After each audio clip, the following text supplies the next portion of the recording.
오늘 금요일 새벽은 골로새서 1장 말씀을 통하여서 복음의 소망에서 흔들리지 말라, 복음의 소망에서 흔들리지 말라라는 말씀으로 은혜를 받고자 합니다. 오늘 1장 이렇게 후반절 말씀 가운데 보면 예수님이 어떠한 분이신가에 관해서 아주 세밀하고 자세하게 기록되어 있습니다. 오직 예수의 신앙을 가지라고 하는 것이죠.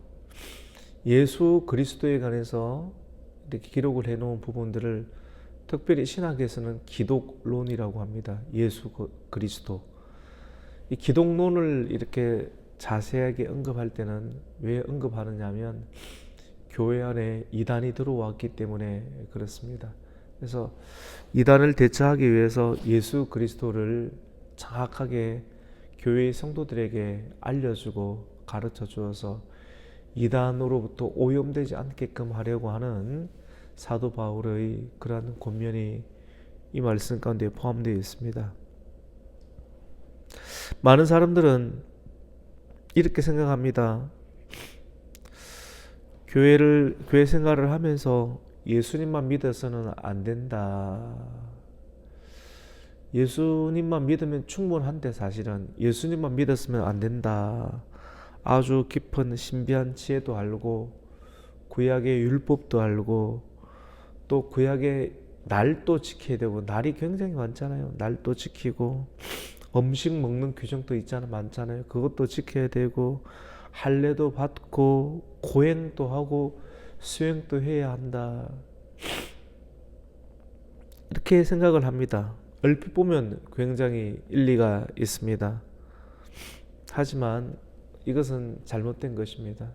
이런 것들을 다 지킬 수가 없기 때문에 지켜서 율법으로 구원을 얻을 만한 사람이 한 사람도 없기 때문에 예수님께서 이 땅 가운데 우리를 위해서 오셨습니다. 그래서 이 모든 것을 다 지키신 분이 예수님이시고 그 예수님을 믿음으로 우리가 율법 가운데 참여할 수 있는 은혜를 입고 그것을 채워나가는 인생을 또 살아가게 되는 것입니다.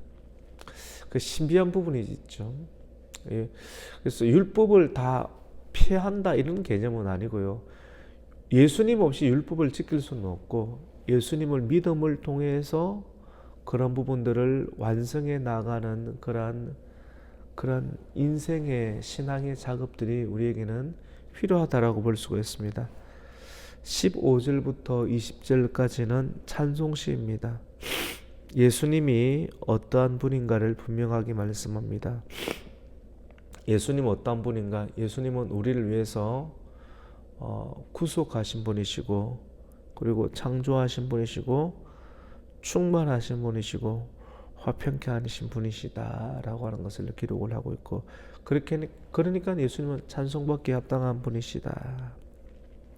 가장 먼저 우리는 예수님은 충만하신 분이신데요.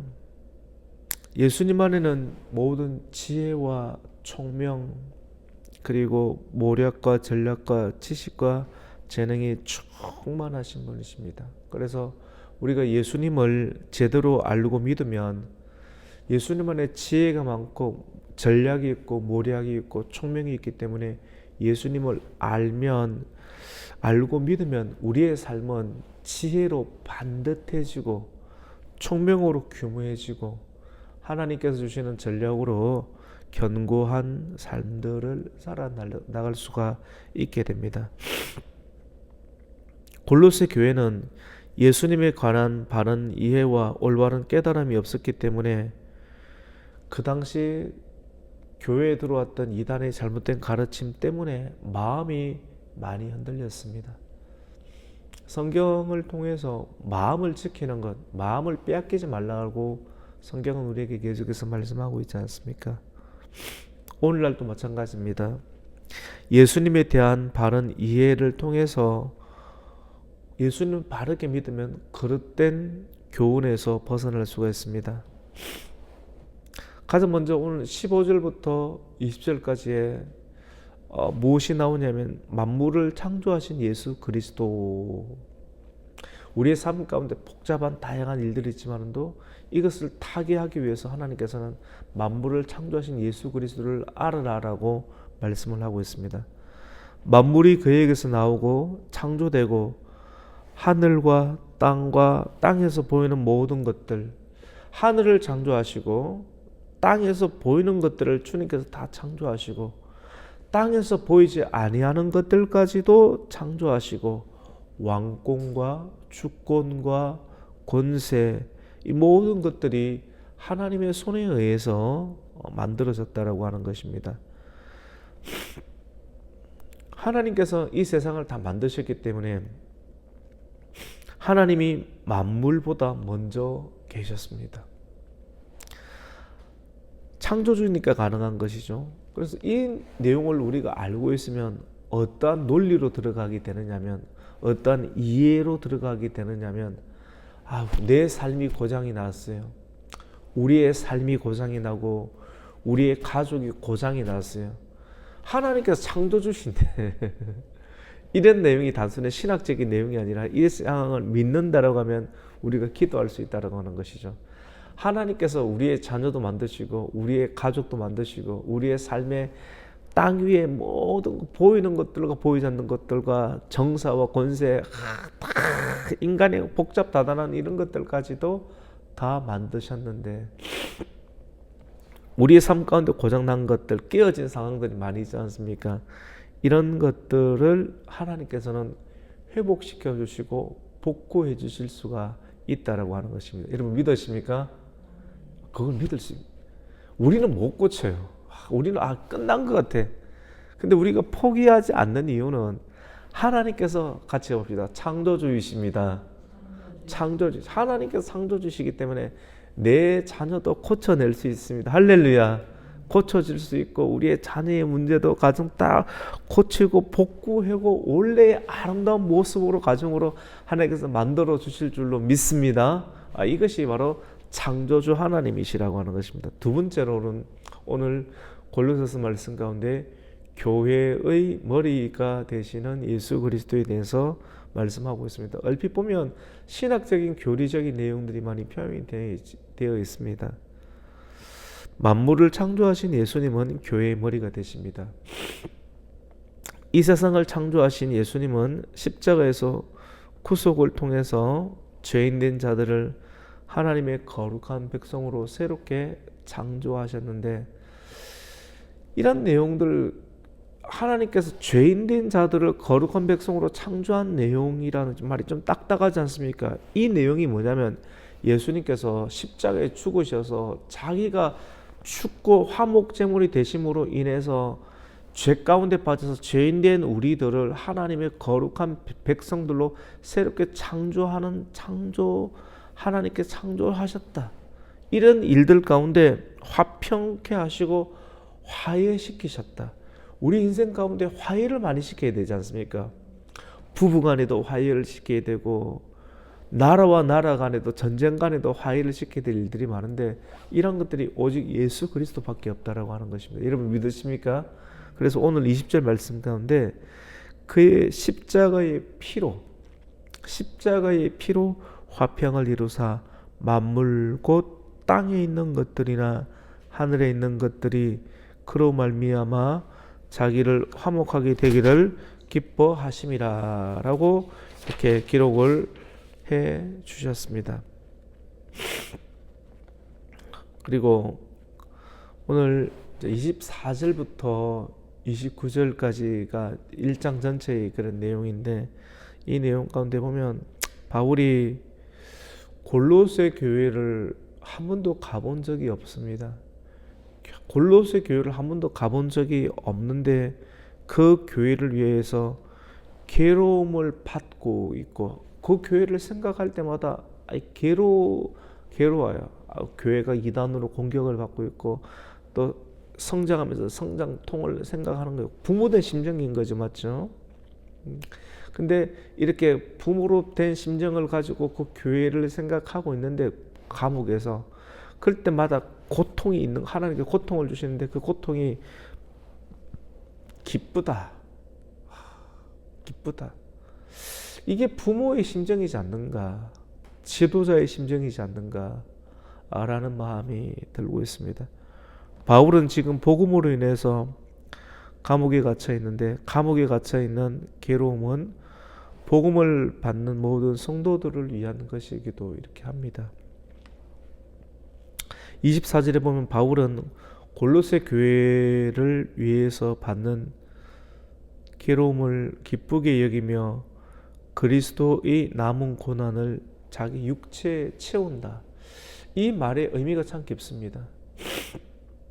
그리스도의 남은 고난. 우리 예수님께서는 고난을 다 받으셨잖아요. 고난을 다 받으시고 수난을 다 받으시고 죽기까지 하셨지 않습니까? 그리고 죽고 나서 확실하게 무덤에 3일간 들어가셨기까지 하셨지 않습니까? 그런데 그리스도의 남은 고난을 자기 육체에 채운다. 그러면 그리스도의 남은 고난은 무엇입니까? 그리스도의 고난이 99%가 있고 그럼 우리가 해야 될 것이 1% 있는가? 이렇게 생각을 하면 그것도 이단적인 생각이 되는 것입니다. 그러면 오늘 말씀 가운데 있는 그리스도의 남은 고난을 우리의 삶 가운데 채운다라고 하는 것은 예수님께서 이루신 그 상황을 우리가 알고 믿고 참여하는 것인데, 첫 번째로는 복음을 전하기 위해서 당하는 고난, 우리도 복음을 전해라고 하는 것입니다. 이제 복음을 전하다 보면 전도를 받는 사람도 있고 안 받는 사람도 있고, 이렇게 사실 우리가 화요일마다 이렇게 나가서 전도하면 거기서 전도할 때 크게 고통받는 거 없잖아요. 대부분 받아주고. 근데 이런 내용보다 좀 더 심각하게 직접적으로 복음을 한 사람을 만나서 계속 전하고, 또 선교지에 가서 복음을 전하고 할 때 생명을 걸고 아니면 그 복음 때문에 죽기도 하고, 북한 같은 경우에서는 성경책만 발견돼도 죽지 않습니까? 성경책만 남한 방송, 우리 대한민국에 나오는 방송만 들어도 처형을 시키고 탄광에 보내고 이렇게 하는데, 성경이 발견되고 예수 그리스도를 믿고 찬송 부르고 기도하면 죽이지 않습니까? 그런 상황 가운데서 진짜 복음을 전하는 것 쉽지가 않잖아요. 그리고 복음으로서 생명을 살리기 위해서 당하는 고난이 우리에게 남은 고난이다. 그리고 이런 일들 가운데 우리 성도의 개인적인 삶 가운데 그리스도의 형상을 막 닮아가기 위해서 내적으로 변화되는 어떤 고난들이 우리 개인적인 삶 가운데 있다라고 볼 수가 있습니다. 그리고 바울은 자기를 교회의 일꾼으로 부르신 예수님을 신뢰했습니다. 그래서 고난 중에서도 하나님의 말씀이 이루어지는 것을 보면서 기뻐했습니다. 이 말씀이 참 좋은 것 같아요. 고난 중에서도 하나님의 말씀이 이루어진다. 이 말은 무슨 말이냐면, 자기가 고난을 받고 감옥에 들어가 있지 않습니까? 감옥에 들어가 있으니까 더 이상 복음도 못 전하고, 바울이 감옥에 갇혀 있는데 무슨 이제 부흥이 되겠습니까? 이제 하나님 나라가 이루어지겠습니까? 안 이루어질 것 같죠. 나만큼 전도하는 사람도 없고 나만큼 설교하는 사람도 없으니까 이제 하나님 나라는 끝이 난 것처럼 생각할 수가 있지 않습니까? 근데 그것이 아니라고 하는 거예요. 바울이 감옥에 갇혀 있지만은도 복음이 전거가 되고 하나님 나라가 계속해서 왕성하게 뻗어나가는 것은 사람이 하는 것처럼 보이지만은 결국은 하나님이 열심히 하더라, 하나님의 말씀이 이것을 이루더라 라고 하는 것입니다. 여러분, 고난 중에서도 하나님의 뜻은 이루어지는 줄로 믿으시기를 축복합니다. 고난 중에서도 하나님의 뜻은 이루어진다. 내가 아프고 병들고 시들어 가더라도 하나님의 뜻은 이루어진다. 내가 잘 되어야지만 하나님이 잘 되는 것이 아니라, 내가 안 된다 할지라도 하나님의 뜻은 이루어지고, 내가 감옥에 들어간다 할지라도 고난 중에서도 하나님의 뜻은 이루어진다라고 하는 것입니다. 이것을 사도 바울은 깨달았습니다. 그래서 세례 요한도 나는 주님은 흥하여야 되겠고 예수님은 흥하여야 되겠고 나는 새하얘도 괜찮다. 나는 새하지만 내가 잘 돼야 되지 주님도 잘 된다. 이것이 이제 우상 숭배에 되지 않습니까? 근데 주님이 잘 된다라면 나는 쇠해도 괜찮다라는 심령이 참 본받아야 될 그런 신앙이다라고 볼 수가 있습니다. 사도 바울은 복음의 비밀을 깨닫게 되었는데 그 비밀은 예수 그리스도의 말씀을 통해서 전하고 나타날 수 있다. 사람이 하는 것처럼 보이지만 사람이 잘 되고 못 되고의 과정보다 더 중요한 것은 말씀이다라고 하는 것을 사도 바울은 깨닫게 되었습니다. 그것이 오늘 26절 27절인데 한번 읽어보겠습니다. 26절과 27절을 읽습니다. 시작. 이 비밀은 만세와 만대로부터 감추어졌던 것인데 이제는 그의 성도들에게 나타났고 하나님이 그들로 하여금 이 비밀의 영광이 이방인 가운데 얼마나 풍성한지를 알게 하려 하심이라. 이 비밀은 너희 안에 계신 그리스도니 곧 영광의 소망이니라. 아멘. 이 비밀은 만세와 만대로부터 감춰졌다. 만세와 만대. 여러분, 고난을 이기는 힘은 눈에 보이는 것들이 있지 않습니다. 이 고난을 이기는 힘이 오늘 이 말씀을 받아가세요. 고난을 이기는 힘은 눈에 보이는 것들이 있지 않다. 돈이 더 들어오면 이 고난이 없어지겠지? 아니, 돈의 문제가 아니고 권력의 문제가 아니고 눈에 보이는 것들의 힘의 문제가 아니라고 하는 것이죠. 고난을 이기는 힘은 우리를 부르신 하나님의 능력 가운데 있습니다. 바울은 오늘 26절 말씀 가운데 만세와 만대, 만세란 말은 모든 세대, 만대란 말은 모든 시대, 모든 세대와 모든 시대와 세대와 시대로부터 감추어진 비밀이 이제 나타났다라고 하는 것입니다. 현실이 우리를 넘어뜨리려고 할 때 현실 때문에 우리는 넘어지고 싶잖아. 진짜 못 살겠다. 현실이 너무 힘들어서 현실 안에 다 포함되지 않습니까? 우리의 문제들이. 현실 때문에 우리가 넘어지려고 할 때 우리가 깨달아야 될 비밀은 이 성경 말씀을 통해서 우리에게 주시는데 예수 그리스도를 붙잡아야 된다. 예수 그리스도를 붙잡아야 된다. 우리가 고난을 이기는 유일한 힘은 예수 그리스도입니다. 예수 그리스도가 누구인가? 창조주이시고 구속주이시고 심판주라는 사실. 예수 그리스도를 깊이 있게 묵상하고 주님께서 이 땅 가운데 오셔서 행하셨던 일, 그리고 다시 오셔서 앞으로 행하실 일들을 우리가 묵상하게 될 때 지금 내가 현실적으로 받는 고통 때문에 받게 되는 정신적인, 내적인 여러 가지 고통들, 그 압제와 중독과 떨림의 상황들을 떨쳐낼 수 있다라고 성경은 우리에게 말씀하고 있고, 이 말씀을 믿는 자들이 하나님의 자녀가 될 수 있고 현실이 주는 고통으로부터 자유함과 쉼과 참된 안식을 얻을 수 있다라고 주님은 말씀하고 있습니다. 오늘 이 말씀을 통하여서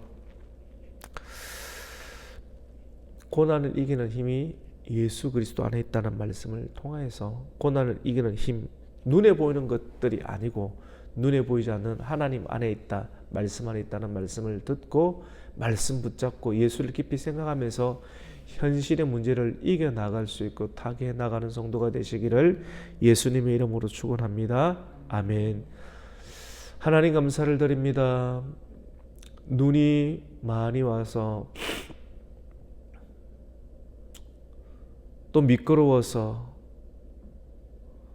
또 교회를 출입하지 못하는 상황도 만들어졌지만 오늘 다시 또 이렇게 언덕을 올라와서 하나님께 예배를 드리며 현실에 우리를 괴롭히고 고통을 주는 많은 괴로움들이 있겠지만도 이 고난을 이기는 힘은 현실에 있지 아니하고 눈에 보이는 것들이 있지 아니하고 눈에 보이지 않는 하나님의 말씀과 예수 그리스도라는 사실을 기억하면서 다시 본질을 붙잡을 수 있는 성도가 되게 하여 주시옵소서.